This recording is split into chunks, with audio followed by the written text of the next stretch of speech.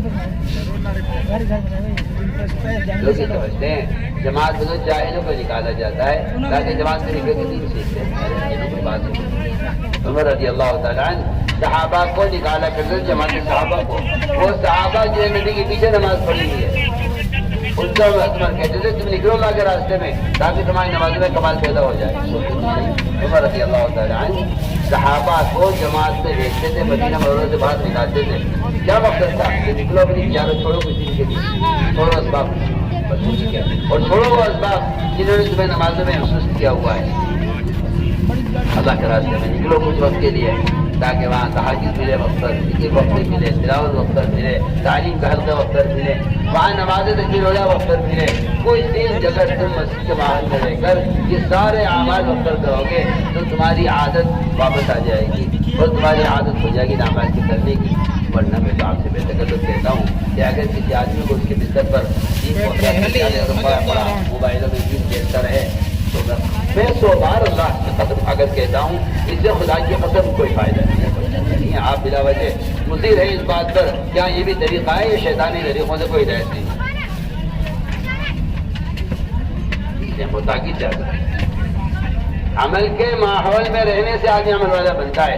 شیطانوں کے ساتھ رہے گا شیطان تو بن گیا، وہ تو آگے سمجھ میں بات۔ فرشتوں کے ساتھ رہنے سے عمل کی اصلاح پیدا ہو جائے یہ تری دماغ میں آتی نہیں ہے، کیونکہ صرف مسجد کا ماحول ہے جس سے فرشتوں کی صحبت ملے گی۔ حدیث میں آتا ہے اللہ کے گھروں میں سے کسی گھر میں جمع ہو کر جو لوگ اللہ کے تذکرے کرتے ہیں فرشتے اپنے پڑوس آسمان تک ان کو گھیر لیتے ہیں، اللہ ان سے بہتر مخلوق ان کا ذکر فرماتے ہیں۔ اصل بنیادی طور پر یہ چیز مقصود بھی ذات ہے کہ نکلو اپنے گناہ کے ماحول سے نکلو۔ لوگوں کو اشکال ہے نکلنا کیا ضروری ہے؟ بھائی دین سیکھو، دین سیکھو۔ عجیب عجیب الٹی کھوپڑی کے لوگ سوچیے ایک علماء ذکر ایک شخص نے 99 قتل کیے، ایک رائس سے کہا حلی میں توبت میری دعا قبول ہو جائے گی، میں نے اتنا قتل کر دیا۔ اس نے کہا اللہ تمہیں معاف نہیں کریں گے، اس نے اسے بھی قتل کر دیا۔ کتنے ہو گئے؟ 100 ہو گئے، 100 قتل ہو گئے۔ پھر ایک عالم سے کہا کیا میری توبہ قبول ہو جائے گی؟ عالم نے کہا ہاں اللہ تمہیں معاف کر دیں گے مگر تم اپنی بستی چھوڑ کے نکل جاؤ۔ عالم یہ کہتا بھائی توبہ کر لو، استغفار کر لو، آئندہ نہ کرنے کا پختہ ارادہ کر لو، اپنے فعل پر تمہیں ندامت ہو سچی اللہ سے توبہ کر لو، اللہ معاف کر دیں گے۔ عالم نے کیوں کہا اپنی بستی چھوڑ کے نکلو؟ کیوں کہا عالم نے؟ اور یہ حدیث صاف مطلب یہ ہے کہ آدمی گناہ کی جگہ کو چھوڑے۔ آپ سے آتے ہیں کی بجی کے ہمارے پتا ہوئے تو آپ بھی سوتے رہے گا، سوتے سوتے سوتے سورج نکل آیا۔ امام شافعی فرماتے رحمۃ اللہ علیہ کہ آپ صلی اللہ علیہ وسلم نے جو نماز یہاں ادا نہیں کی فجر کی، فرمایا آگے چھوڑ جانی پڑیں گے۔ امام شافعی فرماتے ہیں وجہ یہ ہے کہ اس وادی میں، اس علاقے میں شیطانوں کا اثر تھا، جہاں شیاطین کا اثر تھا وہاں سے ہٹ کر نماز ادا کیا۔ جہاں بستی کی بستی نماز چھوڑے ہوئے ہے وہاں کتنے شیاطین کا اثر ہوگا۔ اور آپ دیکھیں نکلنے کا ضروری ہے۔ عالم کہہ رہا ہے قاتل سے اپنی بستی چھوڑ دو۔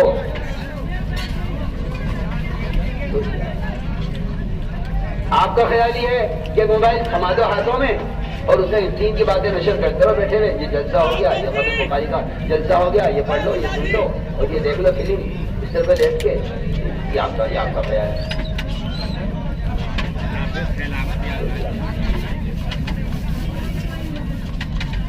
تک آدمی اپنی جگہ سے نہ ہٹے۔ میں اس کی مثال دیتا ہوں آپ کو۔ جلالہ مرغی ہوتی ہے تو گندگی کھاتی ہے، کیا ہوتی ہے؟ بڑا مزہ آتا ہے جلالہ کے وہ گندگی کھانے کی عادی ہو جاتی ہے. شریعت یہ کہتی ہے اگر آپ اس مرغی کو جو گندگی کھانے کی عادی ہو گئی ہے، اگر آپ اس مرغی کو کھانا چاہتے ہیں، پکانا چاہتے ہیں، تو اسے کم سے کم 24 گھنٹے کے لیے ایک دربے میں بند کر دیں تاکہ اس کے اندر سے گندگی ختم ہو جائے. اس کے بعد آپ استعمال کر سکتے ہیں. اگر بڑا جانور ہے تو آپ اس کو 3 دن کے لیے بند کریں، اور اگر مرغی ہے تو اس کو 24 دن کے لیے بند کریں. اس کو ہٹائیے گندگی کی جگہ سے پہلے، اور اسے بند کر دیا یہاں دربے کے اندر، یہاں تک کہ آہستہ آہستہ اس کے بدن سے گندگی کا ختم ہو جائے. پھر آپ اس کی دعا کرو، پھر اس کو بول کرو. جو مرغی جانور ہے حرام حلال کی مکلف نہیں ہے، آپ سوچیں صحیح، اس مرغی کو کھانے کے قابل بنانے کے لیے تو آپ ضرور مت کریں. اور اگر یہ کہا جائے کہ مسلمان جو اللہ کے احکام کا مکلف ہے، اسے آپ اس وقت کے لیے مسجد کے ماحول میں رکھیں تاکہ اس وجہ سے گناہوں کا اثر ختم ہو جائے. اسے کہتے ہیں یہ تو ضروری ہے، لیکن تو آپ کو بالکل آسان باتیں آپ سے عرض کر رہا. میں تو کوئی مشکل بات نہیں کر رہا. آپ کا خیال یہ ہے کہ لوگوں کو نکالنے کیا ضروری ہے، نکالنے کیا ضروری ہے. جو جہاں پڑھا وہاں پڑھا رہے، اور آپ اپنے موبائلوں سے انہیں جن کے پیغام پہنچاتے رہے. آپ سے بالکل مسئلہ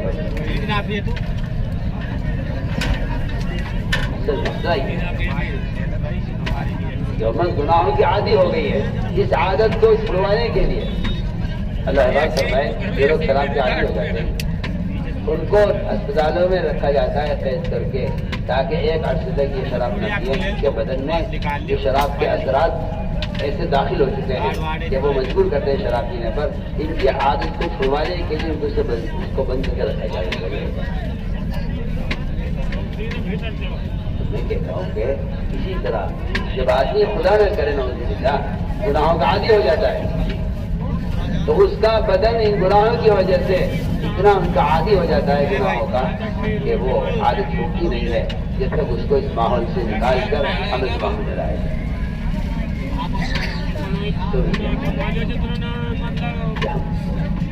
اس طرح عمل کے ماحول میں رہیں. تو میں نے عرض کیا کہ عمر رضی اللہ تعالیٰ عنہ صحابہ کو نکالا کرتے ہیں جماعت میں جاؤ تاکہ تمہاری نمازوں میں کمال پیدا ہو جائے. اس بات کی کیا کرنی ہوگی؟ آج ہم اپنی نماز کا صحابہ کی نماز سے مفاضلہ کر کے دیکھیں، نمازوں میں کمال پیدا. جماعت میں نکل کر خوب موقع ملے گا لمبی لمبی نمازیں پڑھنے کا. تہجد کا خوب اہتمام کرے. تہجد یہ رات کا قیام اور یہ تہجد یہ تو سب سے زیادہ اللہ کے قرب کا ذریعہ ہے. حدیث میں آتا ہے نمازی کی کثرت سے بندہ اللہ کے طرف قریب ہو جاتا ہے. اللہ فرماتے میں خود اس کا اعضا بن جاتا ہوں. اللہ فرماتے میں خود اس کا اعضا بن جاتا ہوں. اتنا قریب ہو جاتا ہے بندہ نمازی کے لیے اللہ کے اتنا قریب ہو جاتا ہے. تو جو آج اللہ کے اتنا قریب ہو جائے گا تو بتائیے اسے کیا پھر اس سے اس بات کا امکان ہے کہ یہ گناہ کرے. اللہ فرما رہے ہیں میں اس کے ہاتھ بن جاتا ہوں، میں اس کے پاؤں بن جاتا ہوں. اللہ فرما رہے ہیں میں اس کی آنکھ اس کے کان بن جاتا ہوں، اس کی زبان اس کے اعضا بن جاتا ہوں، تاکہ کیونکہ یہ سارے اعضا پھر گناہوں سے بچ جائیں گے. اس لیے نوافل کا خوب اہتمام کریں. اور نوافل کا اہتمام نماز میں نکل ہو سکتا ہے جب آدمی ان تمام اسباب سے ہٹ جاتا ہے جو اسباب آدمی کو تھکا دیتے ہیں دنیا میں، پھر وہ عبادت کے قابل رہتا نہیں ہے. فرمایا کہ عمل کے معاملے میں رہ کر کچھ دن اس کی مشق کرو، تہجد کی، تلاوت کی، ذکر کی، عبادت کی. اس طرح ہمیں نوافل کے ذریعے اس کا اہتمام کرنا. آگے رہا علم کا فضل. علم دو قسم کا ہے، فضائل کا علم، مسائل کا علم. فضائل کا علم کیا ہے؟ اللہ کا وعدوں کا یقین دل میں پیدا ہو جائے. ایک آدمی دکان میں بیٹھا ہوا ہے، دکان ہو گئی، ادھر کہا آ گیا. جسے فضائل کا یقین ہے وہ نماز اذان پر دکان بند کرے گا اور گاہک ہاتھ پکڑ کے مسجد میں لے جائے گا. اور اگر فضائل کا یقین نہیں ہے تو یہ سوچے گا کہ اللہ میں کیا کروں، ادھر یہ گاہک آ گیا، اگر مال نہیں بیچوں گا تو میرا گھر کا چولہا کیسے چلے گا. اللہ تعالیٰ گاہک اس نہیں لائے کہ اللہ یہ مال دینا چاہتے ہیں، اللہ تیری بکری کروانا چاہتے ہیں. اللہ اس لیے گاہک کو لائے ہیں، اللہ تعالیٰ امتحان لینا چاہتے ہیں. کہ تجھے بلایا جا رہا ہے مسجد میں؟ مولانا صاحب فرماتے تھے کہ اذان نماز کا ٹائم بتانے کے لیے نہیں ہے، نماز کا وقت ہو گیا۔ اذان نماز کا ٹائم بتانے کے لیے نہیں ہے، نماز کے ٹائم تو اذان سے بہت پہلے بتا دیے گئے۔ اذان تو بہت بعد میں آئی، نماز تو بہت پہلے سے ہو رہی تھی، نماز کے وقت تو پہلے بتا دیے گئے۔ تو بات ہے کہ اذان تو عدالت کا سمن ہے، اذان عدالت کا سمن ہے۔ اگر نہیں گئے سمن پر اور نہیں گئے بلانے پر تو وہی وارنٹ کٹ جائیں گے اور دکان سے گرفتار کر لیا جاؤ گے۔ یہ اس کا بیان سے بولنا پڑتا ہے کہ اذان کا مطلب یہ اللہ نے بلایا ہے چلیے۔ اگر اذان پر مسجد میں نہیں آئے، بتاؤ کسی عدالت سے کسی کو بلایا جائے اور وہ نہ آئے، بتائیے کیا ہوگا اس کے ساتھ؟ فرمایا کہ اذان تو اللہ نے آپ کو بلایا ہے، آپ اللہ کے بلانے پر چلیے۔ اللہ نے بلایا ہے آپ کو اپنے گھر میں، جس گھر سے آواز آزاد دی جاتی ہے اللہ کے گھر سے، وہ اللہ کے گھر میں آنے کے لیے حی علی الصلاۃ حی علی الصلاۃ بار بار کہہ رہا ہے مؤذن، وہ کہہ رہا ہے کہ چلیے نماز کی طرف، چلیے نماز کی طرف۔ اس طرح ہمیں چاہیے کہ فضائل کا علم حاصل کریں۔ جب باتوں کا یقین دل میں ہوتا ہے تو آدمی، آپ سوچیے نا، ایک آدمی آپ کو کراچی میں 100 روپے لے لو، یہاں جاؤ، ایک آدمی کراچی کی 10 لاکھ روپے لے لو، تو بتاؤ آپ 100 روپے لو گے 10 لاکھ روپے لو گے؟ پتہ نہیں کیوں مسلمان دنیا کو دین پر ترجیح دے دیتا ہے۔ یہاں 100 روپے مل رہے ہیں وہ بھی وقتی طور پر، وہاں جنت مل رہی ہے ہمیشہ کے لیے، ہمیشہ کی راحت کو چھوڑ دیتا ہے ایک دنیاوی وقتی راحت کے لیے۔ فرمایا کہ تعلیم کے حلقوں میں جم کر بیٹھو، اللہ کے وعدوں کا یقین لے کے جاؤ بازاروں میں، اور بازاری ماحول میں جا کر کہو بازاری لوگوں سے دیکھو یہ وعدہ اس عمل پر ہے۔ اس طرح ہمیں تعلیم کا اہتمام کرنا ہے کہ ہماری تعلیم کی کتابیں فضائل اعمال معقل استقاد، اور بنیادی کتاب اس کے ساتھ تعلیم کی منتخب احادیث، صبح میں منتخب احادیث سے تعلیم ہوگی، جماعت سے نکل کر بھی اپنے مقام پر بھی منتخب حدیث تعلیم ہو، ایک حدیث کو 3 بار پڑھا جائے، حدیث کے دوران اپنی بات نہ ہو، حدیث کو پڑھا جائے، اور ایک حدیث کو 3 بار پڑھے، اس طرح کہ لوگوں کی بات سمجھ میں آ رہی ہے۔ اس طرح ہمیں اپنی مسجدوں میں کم سے کم آدھا گھنٹہ جم کر تعلیم کریں۔ تعلیم میں سارے ساتھی بیٹھے ہیں، تعلیم ہو چکے تو پھر جماعتیں بنا دیں، مسجد عمل ہوتا رہے، اور یہیں سے 2.5 گھنٹے کی محنت شروع ہو جائے گی، اور لوگوں کو دعوت دے کر بازاروں سے، ہوٹلوں سے، چوپالوں سے، جہاں لوگ بیٹھے ہوئے ہیں بازاروں میں، دنیا کی باتیں کر رہے ہیں، جوا کھیل رہے ہیں، تاش کے حلقے لگے ہوئے ہیں، وہاں سے لوگوں کو اٹھا کر خوش آمد کر کے مسجد میں لے وہاں لیا سب مسجد ایسے گشت کیا کرو جیسے سیلاب میں سے بچوں کو عورتوں کو بچا کر نکالا جاتا ہے، ایسے گشت کیا کرو جیسے بھڑکتی آگ میں سے لوگوں کو بچا کر نکالا جاتا ہے۔ آگ لگ رہی ہے یہ معاشرے کی خرابی کی، آگ لگ رہی ہے شراب کے اڈوں کی، آگ لگ رہی ہے باہر نمازوں کو ضائع کرنے والوں کی۔ میں کہ انہیں آگ سے بچاؤ۔ میں تو کہتا ہوں گشت ایک مسلمان کو گشت کر کے مسجد میں لانا آگ سے بچانا ہے، کیونکہ ایک نماز کو ضائع کرنے والا ایک کو خود جاننا میں چلے۔ گشت کرنا آگ سے بچانا ہے، گشت کرنا آگ سے بچانے میں ہے۔ اس طرح ہمیں مسجدوں میں تعلیم کے حلقے اس طرح قائم کرنے ہیں کہ اب تعلیم ہماری ہو گئی، اب تعلیم کے بعد جماعتیں بن جائیں، لوگ ملاقاتوں میں جائیں اور لوگ کو مسجد میں لے کر آئیں، اور یہاں مسجد کے اندر تعلیم کا، دعوت کا، استقبال کا، یہ تینوں کام چلتے رہیں گے۔ آنے والے لوگوں کو تعلیم بچھائیں گے، فکر اٹھا کے سمجھائیں گے، اور یہاں مسجد کے ماحول میں ان کی تشکیل کریں گے۔ جسے مسجد میں لے آؤ، پہلا کام یہ ہے اس نے نماز نہیں پڑھی ہے، سب سے پہلے اس کو نماز پڑھواؤ۔ اگر نماز نہیں پڑھنی آتی ہے اس کو بٹھا کے سکھلاؤ، کیا وجہ نماز کا مزاج علماء کو چاہیے مسجدوں کو وقت دیں اور عوام کے ساتھ اختلاط کریں، اور عوام کو مسجد میں نماز کی تعلیم دے، خدائی کی قسم یہ علماء انبیاء کے وارث کی چیز ہے، اس فضیلت کے لیے نہیں ہے کہ علماء انبیاء کے وارث ہے، یہ وراثت کا جو اعزاز ملا ہے اور وراثت کا جو آپ کو سعادت ملی ہے وہ اس شرط پر ملی ہے کہ آپ محمد صلی اللہ علیہ وسلم کی طرح مسجدوں میں آنے والوں کی نماز کی نبی کی طرح نگرانی کریں، علماء کی ذمہ داری ہے۔ آپ صلی اللہ علیہ وسلم بار بار ایک آدمی کی نماز کو دیکھ رہے، بار بار اسے نماز لوٹوا رہے ہیں، جو علماء کی ذمہ داری ہے، جو علماء مساجد کو وقت دیں اور یہاں عوام کی نماز کو درست کرائیں اور عوام کی نماز کی نگرانی کریں اور انہیں عملی طور پر اپنے عمل اندر کر دو پہلے اپنے عمل کر اس طرح ہمیں مسائل کے حلقوں سے بھی آباد کرنا آرام سے اس طرح مسجدوں کو مسائل کے حلقوں سے بھی آباد کرنا ہے، اس طرح ہمیں مسجدوں کو فضائل کے حلقوں سے آباد کرنا ہے۔ علماء کو چاہیے مسجد کو وقت دیں۔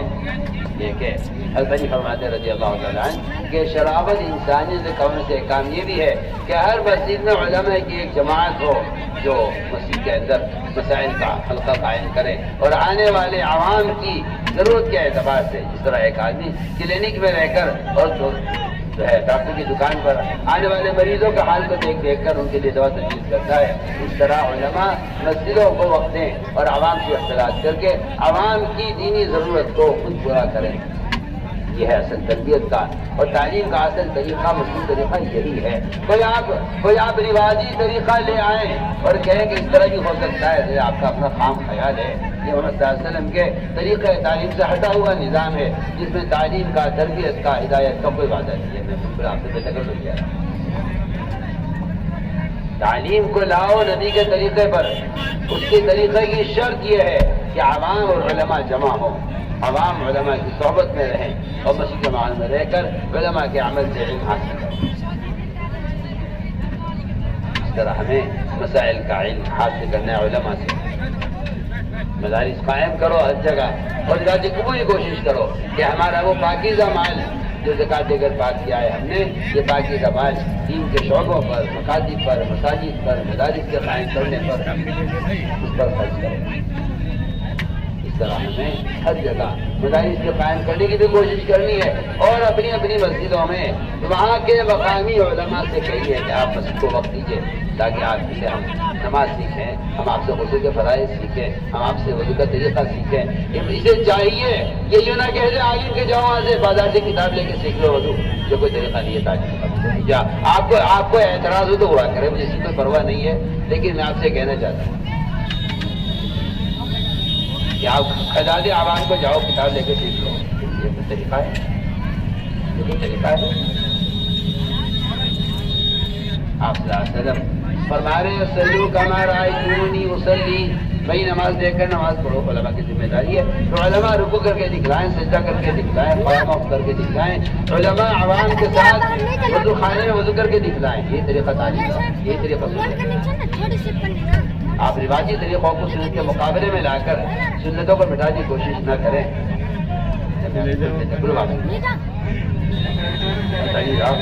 نے کہا کہ نبی کا طریقے پر ہمیں وضو کر کے دکھلائیے، انہوں نے کوئی بیان نہیں کیا، تقریر نہیں کی، تو پلیٹ صاحب کا تفصیل نہیں کرایا، کوئی وہاں عراق میں رہ کر کوئی کتاب نہیں لکھی وضو کے طریقے پر اور چھپا کر رات تقسیم کرا دی اور چلو وضو کا طریقہ سیکھ لو، اور میں لوٹے میں پانی لاؤ، مجھے کچھ جگہ بٹھاؤ، میں بیٹھ کر میں وضو کر کے دکھلاتا ہوں کہ میں اللہ کے نبی کو وضو کرتے ہوئے کیسے دیکھوں۔ یہ طریقہ ہے، یہ طریقہ تھا تعلیم دینے کا۔ تعلیم کتاب سے نہیں دی جاتی، عوام کو تعلیم کتاب سے نہیں دی جاتی تھی، کتاب تو علماء کے لیے ہوتی تھی اور وہ کتاب سے عمل سے سمجھ کر خود عمل کر کے دکھلاتے تھے۔ یہ طریقہ تعلیم کا مصنون ہے، یہ طریقہ مؤثر ہے، یہی طریقہ قابل اعتبار ہے۔ کتاب سے بے تکلف اس طرح ہمیں مسائل کا اگلی بات یہ ہے علم بھی حاصل ہو گیا، ان کا طریقہ بھی آ گیا، مگر ذکر کا اہتمام نہیں ہے۔ جو آدمی ذکر نہیں کرے گا اسے بے شک علم ہو دین کا، وہ اس انڈے کی طرح ہے جس کی آنکھوں میں روشنی نہ ہو۔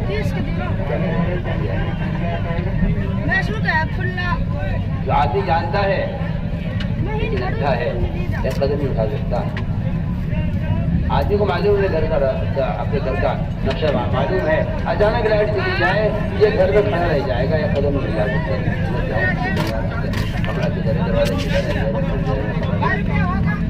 میں کہتا ہوں کہ ذکر ایسی روشنی ہے کہ جسے چلنے پہ راستہ نظر آئے گا. اگر راستہ نظر نہیں آتا آپ کی گھر کے نیچے سانپ ہے یا رسی آپ کو پتہ نہیں. آپ اندھیرے میں سانپ کو پکڑ رہے یا رسی کو پکڑ رہے آپ کو پتہ نہیں. آپ کس قدر میں آپ ہاتھ ڈالتے ہیں اندھیرے میں، ذکر سے روشنی ملے گی، ذکر سے روشنی ملے گی. یہ بات یاد رکھیں کہ اللہ کا ذکر اللہ کی جان کے ساتھ کیا جائے، تنہا نہیں کیا جائے. روزانہ طے کرو کہ میں عصر کے بعد باوضو قبلہ رخ ہو کر مسجد میں بیٹھ کر، یہ میں نے مسجد کو کہا ہے کہ یہ گھروں کا ماحول اب رہا نہیں ہے ایسا.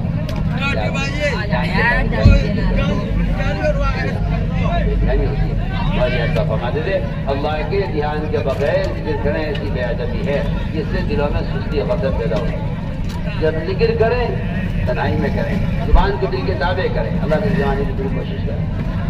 اس طرح ایک دفعہ تیسرے کلمے کی سبحان اللہ الحمدللہ لا الہ الا اللہ اکبر ولا حول ولا قوت الا باللہ العلی العظیم. ایک دفعہ دوسرے کے استغفار کی 3 تکبیر صبح شام سے لگا کر اللہ کی جگہ پڑھنے کا اہتمام کریں.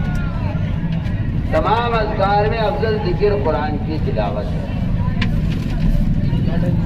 اس افضل کوئی ذکر نہیں ہے، یہ اللہ کی ذات سے نکل کر آیا. سارے کلام قرآن کی اس طرح فوقیت ہے اس طرح اللہ تعالیٰ کو ساری مخلوق پر فوقیت ہے. اللہ ساری مخلوق سے اعلیٰ ہے اور افضل ہے. اسی طرح اللہ کا کلام سارے کلاموں سے افضل ہے. لیکن یہ بات نوٹ کر لینا، وہ دماغ میں ہاتھ بٹھا لینا کہ قرآن صرف قرآن میں دیکھ کر پڑھنا ہے. ہمارے یہاں موبائل میں قرآن کے پڑھنے رکھنے کی قطعاً کوئی گنجائش نہیں، کوئی گنجائش نہیں ہے. یا قرآن کی توہین ہے، قرآن کی بے حرمتی ہے، قرآن کی بے ادبی ہے، قرآن کی تعظیم کے خدا کی قسم قطعاً خلاف ہے. ہمارے اس کے قدر کو سوچیے بجائے اس کے کہ آپ جائے نہ جائے کی بحث میں پڑے. آپ صاف حدیث ہے، اپنے دل سے فتویٰ لے، چاہے بعد میں اس کی مجھے فتویٰ دیکھا فتویٰ لے. کیا خیال ہے آپ نے ماں باپ کی تصویر لگا سکتے ہیں قرآن میں؟ ماں باپ کی تصویر قرآن میں لگا سکتے ہیں؟ ماں باپ کی ماں باپ کی تصویر قرآن میں لگا سکتے ہو. ادھر دیکھو نا میں کیا کہہ رہا، لگا سکتے ہو.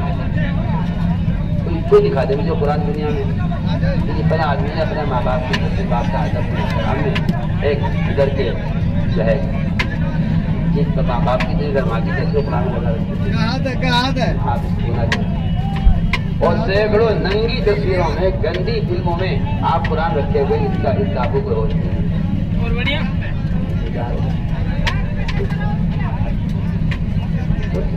مجھے سر موبائل دیتا ہے، میں کوئی پہلے باتیں نہیں کرتا.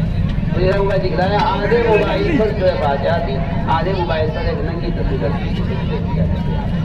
اور یہ کوئی چھوٹی بات نہیں، آپ کو کہہ رہا ہوں، میں کوئی جھوٹی بول رہا ہوں. آپ جانتے ہیں موبائل استعمال کرنے والے جانتے ہیں کہ ہر چیز ساتھ ہے. یہ آدھے اس کی منہ طرف آتے ہے، آدھے اس کی منہ پر آگے ایک ننگی رکھی ہوئی تصویر آگے. آپ کہتے ہیں کوئی آپ کے حدیث سے مت روکو، کیونکہ آپ کی رائے پر مجھے حیرت ہے، آپ کے اجتہاد پر مجھے تعجب ہے.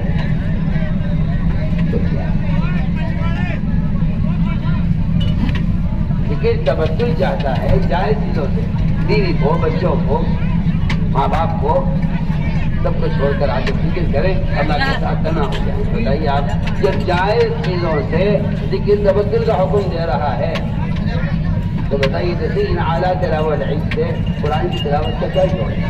میری عقل ہے تو یہ سمجھا رہے ہیں.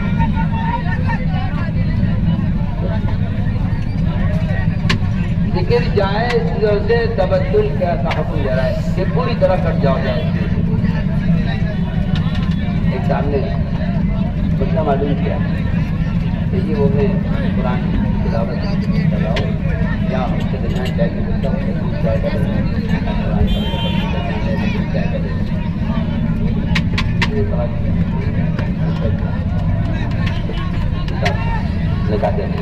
قرآن دو اللہ کی متوجہ ہو کر اور سارے کام چھوڑ کر قرآن کو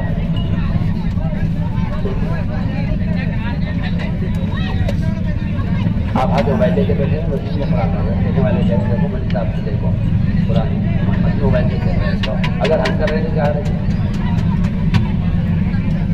آپ کے ہاتھ میں قرآن ہوتا تو سارے بس میں دیکھنے والوں کو ٹرین میں دیکھنے والوں کو مسجد میں دیکھنے والوں کو آپ کے ہاتھ میں قرآن کا ہونا سب کے لیے قرآن کی عملی دعوت بنتا. آپ جاتے ہیں موبائل آپ قرآن پڑھ رہے ہیں آپ موبائل کی دعوت دے رہے ہیں قرآن کی دعوت نہیں دے رہے. یہ بھی سوچیے آپ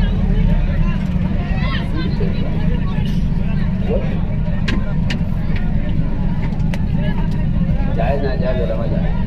میں تو آپ سے ادب کی سنت کی صحابہ کی خلف سازی کی بات کر رہا ہوں. اگر آپ میں ادب نہیں ہے تو آپ حرام میں مبتلا ہو جائیں گے. آپ پتہ نہیں کہاں سو رہے ہیں. بے ادبی آدمیوں کو محروم کر دیتے ہیں. اس قرآن کو نبی کے سینے میں اتارنے کے لیے جبرائیل نے آپ کے دل کو 4 مرتبہ زمزم سے دھویا ہے. 4 مرتبہ زمزم سے دھویا جبکہ آپ کو سب سے زیادہ پاکیزہ ہے. آپ کا دل سب سے پاکیزہ ہے. سارے انبیاء سے صاف پاکیزہ آپ کا دل ہے.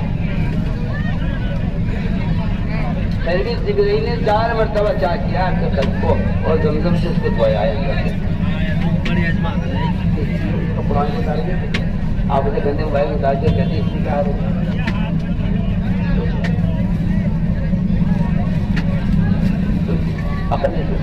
آپ کے یہ بھی کر دو یہ بھی کر دو. آپ گھر میں برتن رکھ لو اسے پیشاب بھی کرو اسے پانی بھی پیو. کیا ایسا ہو سکتا ہے؟ آپ کے گھر میں پیشاب کا برتن الگ پانی کا برتن الگ. پانی پینے کا ہے پیشاب کرنے کا ہے. دنیا کاموں کے لیے آپ کی تجارت کرو اس پر آپ دنیا جان کے کام کرو سہولت آپ اس سے رابطہ کرو بات کرو. لیکن سب موبائل کا بزرگ کا موبائل کا قرآن کا تصویروں میں کیا جوڑ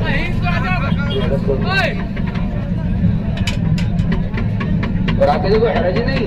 تو آپ نے تو قرآن کی بے ادبی کا دروازہ کھول دیا. آپ کو کہتے کوئی حرج نہیں.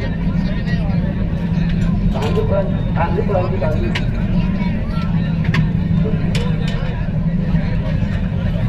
میرے یہاں اس کی قطعاً کوئی گنجائش نہیں ہے کہ موبائل میں قرآن کا. خدا نہ کرے آپ کے موبائل میں قرآن کے پروگرام ہے تو قرآن کی عظمت شان کا تقاضا ہے کہ اس میں صاف کر دیا جائے.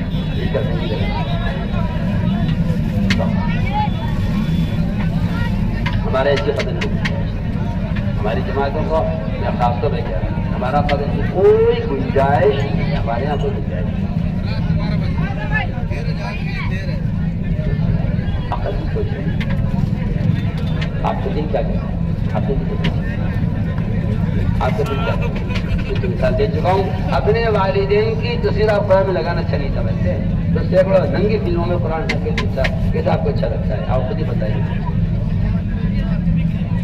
کیا ضرورت ہے. کل تک موبائل نہیں تھا کسی نے سوچا کہ موبائل ہوتا اس کو قرآن ہوتا. پہلے ہاتھ کو قرآن ہوتا ہے. دیکھنے والا آپ کے ہاتھ میں قرآن دیکھ کر خود کی ارادہ کرنے لگتا تھا.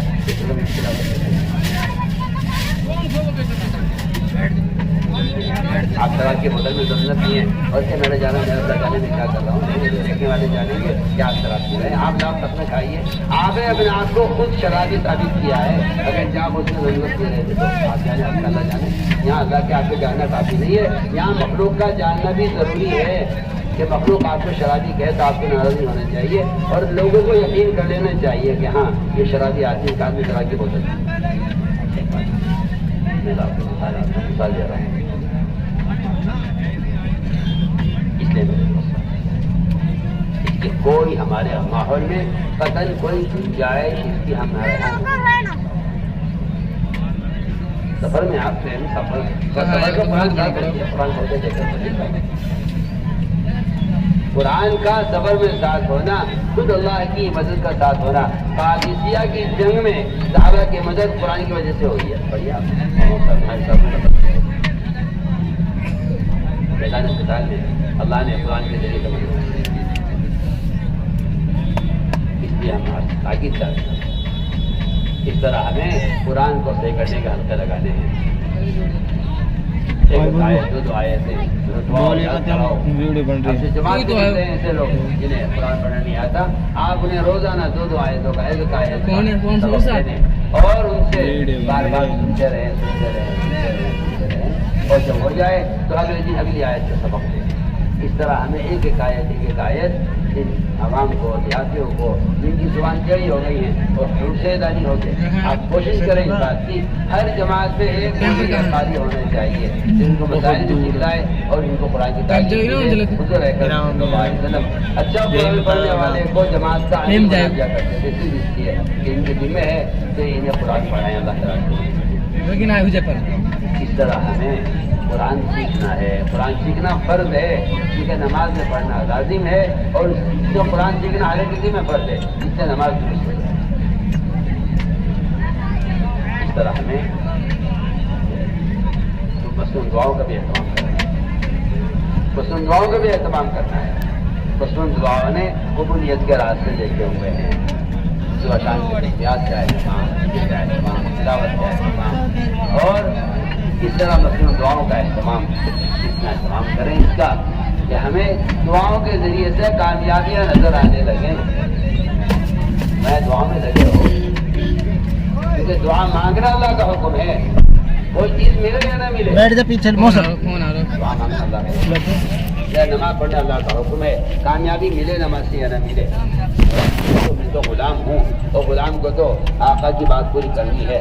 تو آقا کچھ دے تو اس کا فضل ہے. جو کچھ نہ دے تو میں اس سے میرا کوئی مطالبہ نہیں ہے. میں تو اللہ کا عمل پورا کروں. اس طرح دعاؤں کا خوب اہتمام کیا جائے. جب مسلمان اپنے اللہ کے درمیان کے معاملے کو درست کر لیتا ہے ذکر سے تلاوت سے عبادت سے نمازوں سے تہجد سے اور اللہ کے قریب ہو جاتا ہے تو پھر بات صاف ہے کہ اگر اس کے مخلوق کے درمیان کے جھگڑے ختم ہو جاتے ہیں تو سارے آپس کے جھگڑے جتنے بھی ہیں وہ سارے جھگڑے اس لیے ہیں کہ مسلمان اللہ سے بے تعلق ہو جاتا ہے تو آپس کے تعلقات مسلمانوں کے خراب ہو جاتے ہیں. اور جو آدمی اپنے اللہ کے درمیان کے تعلق کو درست کر لے اس کے مخلوق کے لیکن جب آدمی اللہ سے تعلق قائم کر لے گا تو دنیا اس کی نظر میں بحیثیت بن جائے گی.